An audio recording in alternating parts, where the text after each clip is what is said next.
E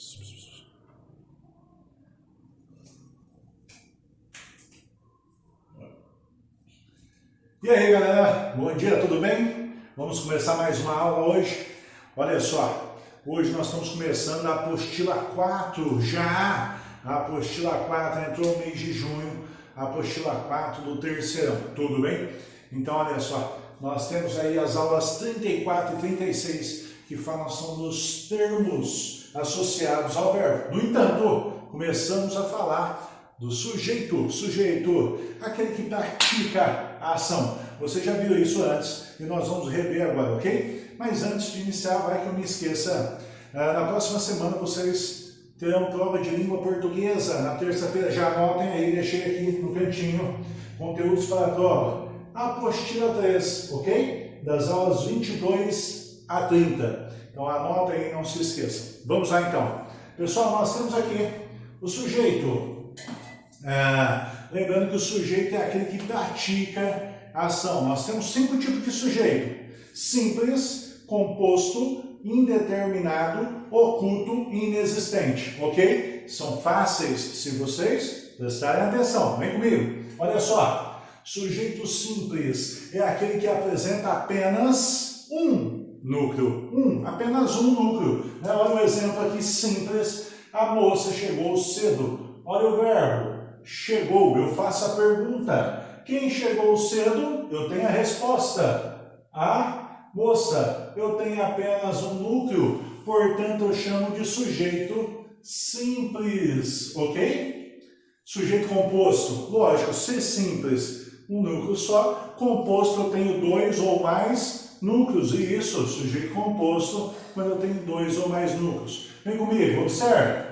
A moça e o rapaz viajaram. Delícia, hein? Lua de mel? Olha lá o verbo, viajaram. Eu faço a pergunta, quem viajaram? Alguém viajou? Sim. A moça e o rapaz. Quantos núcleos eu tenho aqui? Observem. Eu tenho 2 núcleos. Se eu tenho 2 núcleos, eu chamo de sujeito composto. 2 ou mais, né? Então, olha aqui. Vamos azedar aí. Vamos azedar a viagem. Vamos azedar a viagem da sogra, né? E vamos fazer assim, ó. Presta atenção. A viagem da moça. A moça, o rapaz e a sogra viajaram. Coitado, né? Os 3. A moça, o rapaz e a sogra. Acabou com a viagem de lua de mel. Quer dizer, eu tenho 3 núcleos, por isso, sujeito composto. Vai lá. Sujeito oculto. Pessoal, vamos pensar assim, sujeito oculto. Ele está determinado, ele ocorre. Eu só tenho que prestar atenção em que é no verbo. Por quê? Porque ele que vai nos apresentar quem é o sujeito, por meio da conjugação verbal. Olha só, ontem compramos 3 lanches. Qual é o verbo? Compramos. Aí eu te faço a pergunta. Compramos. Quem compramos? Está ali? Eu compramos? Não, né? Tu compramos? Ele ou ela compramos? Nós compramos. Nós, né? No caso aqui, nós. Mas só que está oculto. Então, quando o verbo estiver na primeira ou segunda pessoa, nós chamamos de sujeito oculto. Então, olha lá. Nós compramos 3 lanches. Tu vais ao supermercado, tu, segunda pessoa, sujeito oculto, ok? Sujeito indeterminado é quando ocorre que na frase não vem explicitado quem é o sujeito e eu tenho que recorrer à conjugação verbal. Então, olha só, não se fala alto em hospitais. O verbo fala, né? Não se fala alto. Quem fala? Eu não digo aqui quem que fala. Eu não sei, não está explícito, mas eu posso conjugar o verbo. Eu fala, tu fala, ele ou ela fala. Quer dizer que o verbo está na terceira pessoa. Então, quando eu tiver aí, nesse caso aqui, é ele ou ela. Quando eu tiver aqui o verbo na terceira pessoa, tanto do singular quanto do plural, nós chamamos de sujeito indeterminado, ok? Porque eu não sei se é masculino ou feminino, ok? Sujeito inexistente ou oração sem sujeito é quando não existe sujeito na frase. Ocorre a ação, mas não tem quem o pratique. Isso acontece por meio de 4 verbos: o verbo ser, né, no caso estar, fazer, haver, né, de tempo decorrido, e verbos com fenômenos que expressam fenômenos da natureza. Por exemplo, chove pouco no Nordeste. Olha o verbo. Chove. Quem chove? Eu chove? A chuva. Chove, chuva, né? Lógico. Chove a chuva. Mas não é o homem, não é o ser humano que pratica a ação. É um fenômeno da natureza. Por isso, eu chamo de sujeito inexistente. Não tem sujeito, né? É uma oração sem sujeito. Sujeito inexistente. Ok? Então, nós falamos sobre o sentido de sujeito. Agora vamos entrar no complemento do verbo. Quem complementa o verbo? Objeto direto, objeto indireto. Objeto direto, vamos pensar assim. Nós precisamos de um verbo transitivo. O que é um verbo transitivo? Aquele que necessita de complemento. Olha só, o professor aplicou a prova. Qual é o verbo? Aplicou, esse é o verbo. O professor aplicou. Aplicou o quê? Eu preciso de complemento, por isso eu o chamo de verbo transitivo. E aí eu vou identificar qual é o complemento desse verbo. O professor aplicou o quê? Ou o professor aplicou de quê? Eu faço essa perguntinha. Se for o quê, eu tenho aqui a prova. Um objeto direto. Se fosse de que, seria objeto indireto. Então, objeto direto, quando eu tenho um verbo transitivo direto e faço a pergunta o quê? Olha o exemplo abaixo do objeto indireto. O aluno necessita de ajuda. Olha o verbo. Necessita, verbo transitivo. Ele necessita o quê ou necessita de quê? De quê? Quando a resposta é de que, quer dizer que eu tenho aqui um objeto indireto, verbo transitivo. Indireto quer dizer que eu tenho um complemento indireto. Tem um caso, uma exceção, que é quando nós chamamos de objeto indireto preposicionado. É quando o verbo é objeto direto preposicionado. É quando o verbo é direto, mas mesmo assim eu acrescento a preposição para mudar o sentido. Por exemplo, vou colocar aqui, ó. O meu filho bebeu da minha coca, pode ser, da minha água, vai. Eu não bebo coca, faz nada. O meu filho bebeu da minha água, observe. O meu filho bebeu, olha o verbo, bebeu. Bebeu o quê? A minha água, o objeto direto. Não observe que eu coloquei uma preposição.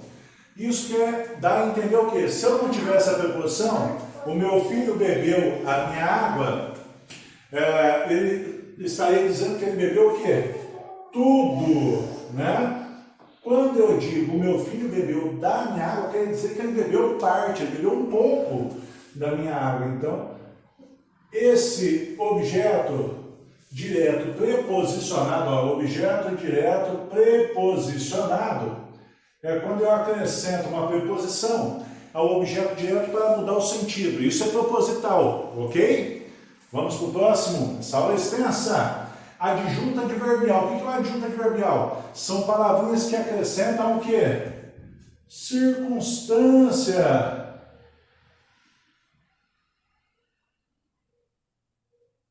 Circunstância. A quem?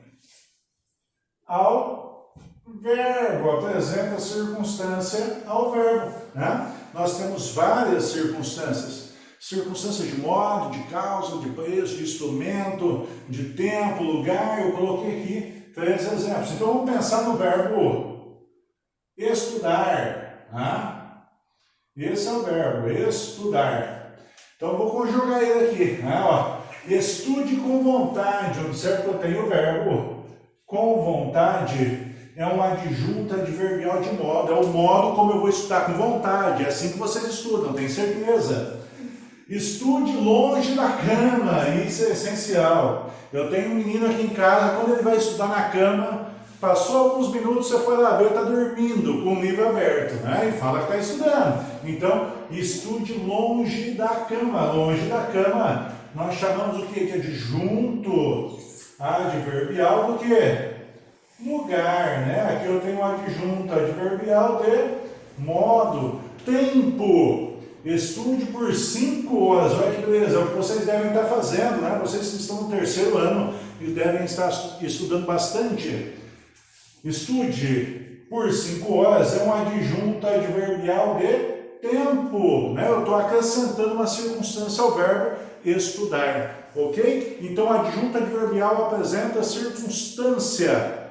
Vamos lá? A última agora. Transposição de vozes verbais. Nós temos aí a voz ativa, que é quando o sujeito pratica ação, a voz passiva, quando o sujeito sofre ação, e a voz reflexiva, quando ocorrem as duas situações. Né? Eu preciso aqui da voz ativa. O tempo cura tudo. Qual é o verbo? Cura. Quem cura tudo? O tempo. Eu tenho sujeito. Cura o quê? Tudo. Eu tenho o objeto direto. Bom, eu tenho aqui, quem cura tudo? O tempo. Ele está praticando ação. Então eu tenho a voz ativa. Como que eu faço para transformar a voz ativa em voz passiva analítica? É só eu inverter a oração. Eu vou pegar o objeto direto, tudo, ele passou para o começo. Não dá para eu dizer, tudo cura o tempo, não dá, né? Então eu tenho que transformar o verbo em uma locução verbal, quer dizer, com 2 verbos. É curado, né? Locução verbal. Por quem?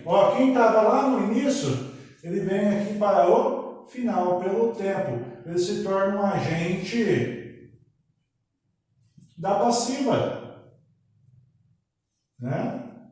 Ele se torna um agente da passiva. Então, qual é essa transposição aí da voz ativa para a voz passiva analítica? Você vai trocar. Então, imagina a estrutura, sujeito, verbo e objeto direto. Você vai inverter, né? O objeto direto vira sujeito, o verbo vira locução verbal e o sujeito vira agente da passiva. É só uma troca de posições. Nós chamamos de transposição das vozes. Ok? Galera, um abraço, mas antes que eu termine, olha só, vocês têm agora as atividades das aulas 34 a 36, lá na página 46 da apostila 4, tá? Não se esqueça, para outra semana, TC/TM, tarefa complementar, tarefa mínima, e o conteúdo da prova está aqui, para a nossa próxima semana. Gostei muito do nosso último trote, quando vocês marcarem novo, me avise, quero estar participando com vocês, ok? Um abraço, até mais, beijo!